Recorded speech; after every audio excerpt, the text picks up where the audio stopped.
A1 hospital, doctor B एकेश चंद्र, MBBS MD, paediatric, बाल्य एवं शिशु विशेषज्ञ। हमारा पता है सोनकर सिटी LIC ऑफिस के पास, Bilaspur road, Mungeli. Mobile number 7999875001।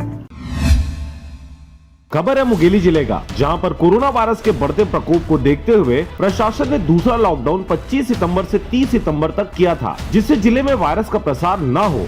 आपको बता दें कि जैसे ही मुंगेली जिले में अनलॉक हुआ, उसके बाद साप्ताहिक बाजार लगने शुरू हो गए, जहां पर आम लोगों के द्वारा पूर्ण वायरस के संदर्भ में प्रशासन के नियमों का पालन नहीं किया जा रहा है। इसी कड़ी में मुंगेली जिले के नगर पंचायत पथरिया और सरगांव में साप्ताहिक बाजार लगे, जहां लोगों में कोरोना वायरस का कोई भी भय देखने को नहीं मिला और लोगों ने सारे नियमों को प्रशासन के तोड़ते हुए मनमौजे तरीके से सामान खरीदते नजर आए। इससे साफ जाहिर होता है कि प्रशासन आम जन के लिए जो नियम उनके सुरक्षा के लिए बना रहे हैं, उससे उन्हें कोई फर्क नहीं पड़ता है। बहरहाल मुंगेली जिले में लगातार कोरोना पॉजिटिव के मरीज सामने आ रहे हैं। अब देखने वाली बात होगी कि आम जनता कितनी सजगता से अपने आप को इस वायरस से बचा पाती है। पथरिया से करण सिंह के साथ रेखचंद साहू की रिपोर्ट, RJ रमझाझर।